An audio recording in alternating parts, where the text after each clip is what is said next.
Bendiciones, hermanos. Mi nombre es Mynon Mora. Yo soy misionero eh, junto a mi familia en el Ministerio de Traducción de las Escrituras. Y en este tiempo quiero compartir con ustedes un mensaje bastante importante de qué consiste el cuidado integral y cuáles puede ser una base bíblica adecuada para el cuidado integral. Voy a poner en mi pantalla uno de los textos que considero bastante importantes para hablar del tema, y es nada menos y nada más que Apocalipsis capítulo 2, del versículo 1 al versículo 7. Tenemos que decir que Apocalipsis es uno de los libros más venerados, más leídos, más interpretados, pero al mismo tiempo uno de los libros más sacados de contexto. Tenemos que recordar que Apocalipsis es una carta escatológica, pero sobre todo una carta pastoral. Y de hecho, el mensaje a las 7 iglesias nos hace ver el corazón de dos pastores. Por un lado, Juan había sido pastor en la iglesia, en muchas de estas iglesias, pero principalmente en la iglesia de Éfeso. Y bueno, tenemos el corazón del pastor de pastores. Entonces, sin más ni más, vamos a empezar con este texto, Apocalipsis capítulo 2. Tengo que decir primeramente que era bastante común o bastante frecuente en estos tiempos escribir cartas, y la mayoría de estas cartas con carácter oficial, por decirlo de alguna forma, tenían 4 partes. Generalmente hay una introducción, después había una advertencia, por decirlo de alguna forma, un diagnóstico, después una reprensión y finalmente una promesa. Esta es la estructura que generalmente podemos ver en el mensaje de Cristo a las 7 iglesias. Y evidentemente esto es algo muy parecido que vamos a poder visualizar en la carta de Éfeso. Bueno, dice así: escribe al ángel de la iglesia de Éfeso, esto dice el que tiene las 7 estrellas en su mano derecha y que pasea a medio de los 7 candelabros. Vemos efectivamente que en este primer versículo tenemos una presentación. Primeramente, el Hijo del Hombre dice, escribe al ángel. Una frase nada sencilla de interpretar. De hecho, al final del capítulo 1, pues nos encontramos con una nota aclaratoria que a veces nos confunde más. Hay muchas teorías con respecto a esto. Algunos dicen que, bueno, el ángel tiene que ser el pastor. ¿Cuál es el problema? Que Juan había sido el pastor de Éfeso y ahora está en la cárcel. Entonces no tenemos testimonio de un relevo en este momento, así que no puede ser Juan, no puede ser el pastor porque Juan es el pastor. Por otro lado, también, al menos en la iglesia de Éfeso, como podemos ver en la carta de Pablo a Éfeso, había un grupo de ancianos, no era un solo pastor. Así que es parte de los grandes misterios que tenemos. No sabemos a ciencia cierta cuál era el ángel al cual va esta carta. Pero lo que sí está bastante claro es que tenemos en una introducción una descripción de Cristo. Cristo es el que tiene las 7 iglesias en su mano derecha. Él es el que las sostiene, es el que las tiene en su mano y nadie puede arrebatarlas de él. Además, es el que se pasea en medio de los 7 candelabros de oro. Lo que tenemos bastante claro también en esta introducción es no solamente que Cristo es el dueño de la iglesia, sino que también conoce, diagnostica y está preocupado por la salud de las iglesias. Segunda parte, vamos a encontrar lo que es el diagnóstico. Generalmente esto es bastante simétrico en las 7 cartas. Esta parte de diagnóstico empieza siempre con un verbo, conozco. Evidentemente el Señor no solamente se pasea por las iglesias, no solamente las sostiene, conoce lo más profundo de esta y de todas las iglesias. Conozco tus obras, tu duro trabajo, tu perseverancia. Él reconoce principalmente en este diagnóstico obras, duro trabajo y perseverancia. Esta iglesia no es una iglesia floja, esta es una iglesia que se está esforzando, esta es una iglesia que ha sido además constante, ¿verdad? Y se muestra a través de la característica duro trabajo, pero también esta es una iglesia bastante perseverante, es una iglesia que ha estado en crecimiento. Estos son los puntos iniciales que tiene a favor esta iglesia. Además, se le va a reconocer ahora no solamente por las cosas que hacen, sino también por su buena doctrina. Sé que no puede soportar a los malvados. Aquí no estamos delante de una iglesia que puede negociar con algunos principios o que puede diluir el evangelio para acomodarse a una cultura. Tenemos una iglesia que está altamente comprometida con el rechazo a los malvados. Y además, no solamente los rechaza, sino que los ha puesto a prueba. ¿A quiénes? A esos que dicen ser apóstoles, pero no lo son. Esta es una iglesia que ama la sana doctrina, es una iglesia que no le pesa confrontar aún las personas que tienen altos títulos o que al menos pretenden tener altos títulos. Esta iglesia los ha puesto a prueba y ha descubierto que son falsos, que no son verdaderos. Aquí lo que tenemos que decir con respecto al término apóstol es que nos referimos en su forma más genérica a alguien que ha sido enviado para anunciar el evangelio. ¿Qué está pasando en esta iglesia? Bueno, esta iglesia está en un punto sumamente estratégico. Sabemos que esta iglesia fue fundada por el apóstol Pablo. Personalmente, él dedicó 3 años de su vida a compartir con los miembros de esta iglesia. Seguidamente, pues él deja a Timoteo y en los últimos años de su vida pastoral, Juan mismo, Juan de Patmos, el que está escribiendo esta carta, pues dedicó al menos 3 años más a pastorear esta iglesia. Así que tenemos una iglesia con una sucesión pastoral increíble, una iglesia que valora altamente el evangelio y además los puntos a favor no terminan acá. Dice que ha perseverado y ha sufrido. Tenemos una iglesia que ha sufrido bastante porque es una ciudad donde se da culto a Artemisa y efectivamente, abrazar a Cristo y despreciar a Artemisa tenía implicaciones en todo sentido, no solamente a nivel económico, sino también a nivel familiar. Esta es una iglesia que ha perseverado, es una iglesia que se ha mantenido firme y además es una iglesia que termina un diagnóstico muy positivo porque no se desaniman. Esta iglesia tiene un carácter inquebrantable. Podría llamarse en aquel tiempo la madre de todas las iglesias. De hecho, nos sorprende que es la iglesia que encabeza el capítulo 2. Todas las demás iglesias deberían en este momento, pues, al leer esta carta de Apocalipsis, estar sumamente poco sorprendidos porque esta iglesia siempre ha resultado ser la más prominente de todas. Ha crecido en número, ha crecido en participación ciudadana, ha crecido en muchos ámbitos.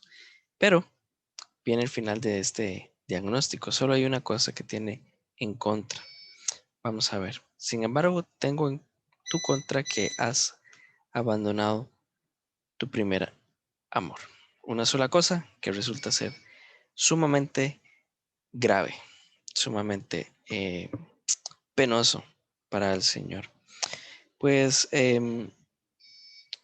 nosotros hemos escuchado tradicionalmente que significa que esta iglesia pues ha dejado ese amor por el Señor. Ahora lo que nosotros siempre tenemos que decir en el libro, cuando estamos estudiando el libro Apocalipsis, es hablar de qué es lo que dice el libro por sí solo. Y nos encontraremos demasiadas sorpresas alrededor de la interpretación de este libro. Tenemos que hablar también de las probabilidades, según lo que el texto nos dice por sí solo. Y muchas personas dicen, bueno, el primer amor debe corresponder definitivamente a que han dejado amar al Señor. Pero con el contexto que tenemos en el versículo 2 y 3, difícilmente alguien puede perseverar, alguien puede estar dispuesto a sufrir y aún tener buen ánimo si no es que ama al Señor. Además, esta iglesia no es que ha dejado de hacer cosas. De hecho, en el versículo 2 estamos viendo que tiene obras, duro trabajo y además de una forma constante se ha mantenido esto. Así que definitivamente primer amor como algo del amor del creyente hacia Dios no puede ser posible. Esta iglesia no se caracteriza porque ha dejado de amar al Señor. Entonces, desechando esta interpretación tradicional, ¿a qué se refiere? Bueno, Juan escribió también Primera de Juan, Segunda y Tercera de Juan y el Evangelio. Y nos damos cuenta que para él el primer amor consistía en dos cosas: amar al Señor y amar a tu prójimo como a ti mismo. Así que por la evidencia que tenemos en el versículo 2 y 3, parece ser que más bien el problema estaba siendo entre la convivencia de los hermanos. Estudiando un poco más el contexto histórico de esta iglesia, hay un problema grande, una división generacional. La primera generación de creyentes quiere ir por un lado y la segunda generación pues eh, se ha aislado de la primera generación porque hay una brecha generacional, un problema de comunicación. Ahora, yo quiero preguntarle a cada uno de ustedes que nos están viendo, ¿por qué tradicionalmente hemos apoyado una interpretación errónea? Hay muchos factores que pueden determinar por qué hemos estado de acuerdo en esta interpretación. Una de ellas es que de pronto nos cuesta estudiar los libros completos por sí mismos. De pronto, tal vez desconocíamos un poco el contexto cultural e histórico. Pero hoy quiero traer a colación algo que es sumamente importante para el cuidado integral. Y es que nosotros hemos tenido una teología por obras. ¿A qué me refiero? Hemos considerado que lo que hacemos para el Señor siempre es lo más importante. Y podríamos estar pensando en una teología de hacer, hacer, hacer y no de ser. Y esto es lo que está pasando en esta iglesia. Esta iglesia ha sido perseverante, no ha parado de hacer cosas, pero en esa teología de hacer y hacer y hacer cosas para agradar al Señor, pues les costó algo muy grande, que era la relación entre los hermanos. ¿Por qué esto es importante para cuidado integral? Porque esto debe ser considerado para las misiones transculturales. Es que este texto nos confronta con esta teología que ha sido bastante errónea y dañina. Y hemos visto los misioneros o a los misioneros como unidades productivas, gente que hace y que debe hacer. Recuerdo yo después de ir 3 años a Guinea Ecuatorial en el Ministerio de Traducción de las Escrituras, volvimos solamente con el libro de Lucas traducido en el primer tramo. Y recuerdo que algunos hermanos me decían 3 años solamente para traducir un libro. Bueno, no me veían a mí como la persona que acaba de ingresar al país, que se adaptó, que aprendió el idioma, que vivió muchas cosas. No, estaban viéndome a través de lo que yo había hecho. Y eso es lo que nos pasa muchas veces. Cuando leemos cartas misioneras, nos damos cuenta fácilmente que los misioneros sienten una carga por hacer, hacer o hacer, o dar a mostrar lo que hacen. Y esto va generando un desgaste importante porque los están viendo solo a través de lo que ellos hacen para el Señor y no los estamos viendo como lo que Dios está haciendo. Aún en muchas luchas, en muchas debilidades, en muchas condiciones de verdad difíciles. Por otro lado, esto también, esta carta pues confronta nuestra teología del hacer y esto es mucho de lo que está pasando también con misioneros en el campo. Misioneros que dicen, bueno, yo tengo una ofrenda muy grata a Cristo que es mi ministerio. Estoy haciendo algo que no están haciendo la mayoría de creyentes en una congregación.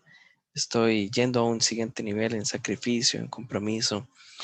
Y creen que por lo que están haciendo, eh, tienen derechos. Lamentablemente, estudiando las causas de retorno anticipado de los misioneros, nos damos cuenta que los misioneros no vuelven por temas económicos, los misioneros no están volviendo por temas de salud, por temas de familia.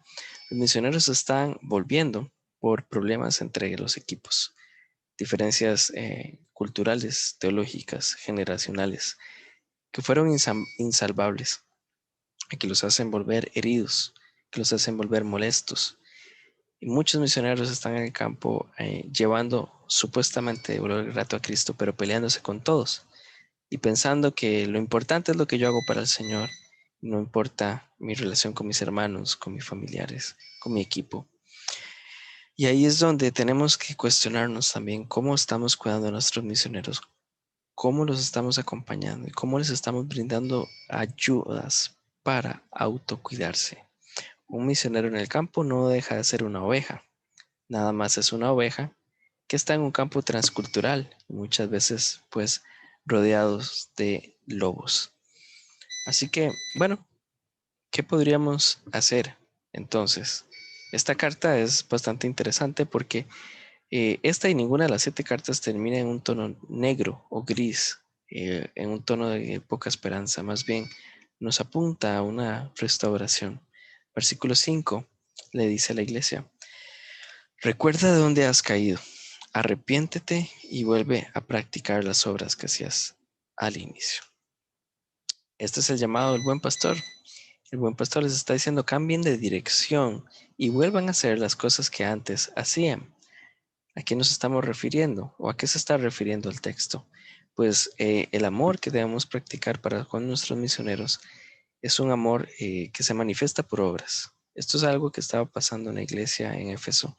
Estaban haciendo muchas cosas para el Señor, pero habían descuidado el hacer estas obras entre los hermanos. ¿Y qué pasaba si ellos no se arrepentían? Bueno, si no te arrepientes, iré y quitaré de su lugar tu candelabro. ¿En qué consiste esta advertencia? Bueno, cada una de las iglesias era una luz en medio de tinieblas, era una luz con una llama, y en el caso de Éfeso, aunque parecía que cada vez brillaba con más potencia, realmente era más humo que fuego. Y eso es lo que estaba lamentablemente pasando en cuidado integral del misionero o acompañamiento integral del misionero. Estamos cada vez más viendo personas que parecen que son llamas encendidas en medio de las tinieblas, pero realmente llega a ser humo. Necesitan volver a practicar esas primeras obras, esas obras de autocuidado, esas obras de cuidado y de amor al prójimo y de amor a los hermanos, a los creyentes, a la iglesia, a sí mismos. Y esta parte de la reprensión en el versículo 6 sigue diciendo: pero tienes a tu favor que aborreces las prácticas de los nicolaitas. Este libro es bastante recurrente con el tema de los nicolaitas. A veces se pensaba que los nicolaitas era un peligro exterior, pero más bien eran falsos maestros que se encontraban dentro de la misma iglesia, que querían vender una versión 2.0 del cristianismo, un cristianismo más moderno, más inclusivo, y que ellos merecían ser reprendidos, las cuales yo también aborrezco, nos dice el Hijo del Hombre, Cristo. ¿Qué está pasando en este versículo 6? Pues les dice a la iglesia que no todo está perdido. ¿Por qué? Porque ellos pueden distinguir entre lo que es bueno y lo que es malo. Y además tienen algo en común con Cristo, es que Cristo también aborrece a los nicolaitas. ¿Cuál es el tema? A veces hemos visto en Cuidado Integral, como les estaba diciendo, esta teología del hacer por encima del ser. Y han visto a otros misioneros o a otras componentes del equipo como competencia y dicen: yo soy que tiene la razón, yo soy el que puede hacerlo, y él es un mal cristiano y puedo pasarle por encima. Pero lo que encontramos acá en este versículo 6 es que Cristo está mostrando que Él es amor, pero también aborrece y sabe aborrecer. Es interesante que no dice que aborrece a los nicolaitas, aborrece las prácticas de los nicolaitas. Había un famoso proverbio que decía: Dios odia el pecado, pero ama al pecador. Bueno, esto lo dijo Mahatma Gandhi en una síntesis después de una incursión por las escrituras. Eso es lo que tenemos acá. Tenemos que enseñarles a nuestros misioneros, acompañarlos para que puedan distinguir cuál es el enemigo. El enemigo es el diablo que quiere sembrar división. ¿Y qué está pasando? Que Cristo es un Dios de relaciones sanas. Dios ama lo que hacemos para Él. No vamos a dejar de hacer cosas para el Señor, pero llega a ser olor grato a Cristo cuando las hacemos no a costa de nuestro prójimo, no a costa de nosotros mismos. Y esto es parte del corazón pastoral, esto es parte de lo que la misma escritura nos lleva a entender rápidamente. Somos embajadores de Cristo y por lo tanto debemos separar el tema personal de la verdadera lucha espiritual. Versículo 7 llega a ser la cereza en el pastel, podríamos decirlo, el gran consuelo. El Señor desea que salgamos vencedores. Este es el mensaje que se repite en las 7 cartas. El que tenga oídos que oiga lo que el Espíritu dice a las iglesias. Al que salga vencedor le daré derecho a comer del árbol de la vida que está en el paraíso.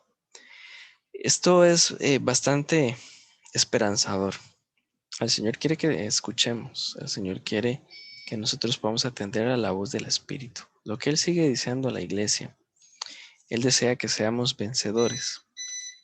A veces hemos pensado en misiones transculturales como el que conquista ciudades, etnias o personas, pero más bien aquí le está dando un giro, en el sentido de que vencedor es aquel que vuelve a ese primer amor. Vencedor es el que puede vencerse a sí mismo para no seguir creyendo una teología de obras, sino más bien entendiendo que somos creyentes y hacemos cosas que exaltan a Cristo en ese orden. Y meditando esta carta también tiene una increíble promesa porque dice, le daré el derecho a comer del árbol de la vida. ¿Qué había pasado? Bueno, esto nos recuerda a Génesis. Hay muchos paralelos entre el último y el primer libro de las Sagradas Escrituras. Lo que perdimos en el jardín del Edén, ahora lo podemos recuperar cuando volvamos a hacer las cosas que habíamos perdido. Nuestro amor em, con nuestros prójimos, nuestro amor con Cristo. Cuando nosotros decidimos tener una teología basada en una relación y no en un activismo, nos damos cuenta que lo más importante es estar con Dios y estar en armonía unos con otros. Esto es lo que nosotros tenemos que reforzar en cuidado integral. Esto es parte de la génesis del cuidado integral. Es que el individuo se aprecie a sí mismo a través del sacrificio de Cristo, aprecia a los demás como ese precioso botín que Cristo tomó en la cruz. Y al mismo tiempo que las cosas que hace pasen a segundo plano. ¿Son importantes? Sí, son importantes. Pero lo que hacía el paraíso es que ahí estaba el Señor y había armonía entre Adán y Eva. Y la serpiente no susurraba a los oídos del primer hombre. Mis hermanos, esto es fundamental para cuidado integral. La serpiente, Satanás, sigue susurrando al corazón de nuestros siervos, de nuestros misioneros. Les está susurrando, ¿sabes qué? No es tan importante ese problema que tú tienes. No es tan importante ese problema que está engendrándose entre tú y tu pareja, entre tú y los otros miembros del equipo, entre tú y la iglesia, tú y tu agencia misionera. El problema del pecado original, el génesis del pecado original fue que la serpiente susurró al oído del primer hombre, si haces esto, tú serás Dios. Sigue el mismo cuento, sigue el mismo truco. A nuestros misioneros la serpiente les sigue diciendo, no es importante, lo que es importante es lo que tú puedes hacer porque puedes llegar a ser Dios. Mis hermanos, hoy más que nunca tenemos que repensar misiones y repensar cómo vemos hasta Dios. ¿Cómo nosotros acompañamos a nuestros misioneros? ¿Cómo les ayudamos en esta tarea de revertir una teología que ha hecho mucho daño alrededor de toda la historia de la iglesia? Este es un pequeño extracto de, de la base bíblica de cuidado integral y quiero aprovechar para que juntos oremos por los misioneros latinos que tenemos en el campo y clamemos que ellos puedan pronto tener acompañamiento de hermanos que les hagan ver en un espejo su propio rostro, que ellos dejen de escuchar la serpiente y que nosotros también podamos compartir con ellos la importancia de no dar más cabida a una teología de obras, sino a una teología de que somos creyentes y hacemos cosas que agradan a Cristo. Así que quiero que me acompañen en este momento. Señor, al ver el mensaje de la iglesia de Éfeso, pues nos hace pensar también en cómo, así como había una división de pronto en la iglesia de Éfeso entre dos generaciones de creyentes, hoy sigue existiendo en nuestras mentes, Señor, una división entre los misioneros y nuestra iglesia local, Señor, entre nuestros misioneros, agencias misioneras e iglesia local. Pedimos, Señor, por cada uno de los misioneros latinos en el campo, Señor, pidiéndote que tú vayas renovando sus mentes, Señor, para que dejen de creer en una teología de obras, Señor, y más bien se vuelvan, Señor, a una teología de disfrute, de gozo, Señor, de pastoreo cercano, de una relación que lleva a obras, Señor. Pido, Padre Celestial, también que tú sigas inquietando a las iglesias locales, Señor, a volcarse a cuidar a sus misioneros, no solamente dando una ofrenda, sino también pastoreándolos en buena medida, Señor. Y pido, Padre Celestial, al ver la advertencia, Señor, de la iglesia de Éfeso, Señor, que nos permitas ser distintos, Señor, aprender por una experiencia ajena, Señor. Este mensaje sigue siendo importante para nuestro día, Señor, y ayúdanos a no solamente oír tu palabra, Señor, sino también para darnos fuerza para atenderla, Señor. En el nombre de Cristo Jesús. Amén. Es interesante también cuando revisamos la historia que Éfeso está en la actual Turquía. Es uno de los lugares donde más enviamos misioneros. Paradójicamente, cuando se escribía esta carta, era uno de los lugares que más enviaba misioneros al resto del mundo. ¿Y qué pasó? No atendieron esta advertencia y evidentemente la luz sí se apagó. Que hoy podamos ser hallados diligentes a la hora de atesorar este mensaje. Y sobre todas las cosas, que podamos velar porque vean la luz de Cristo. Que nuestros misioneros puedan seguir viendo la luz de Cristo. Que ellos puedan atesorar el Evangelio.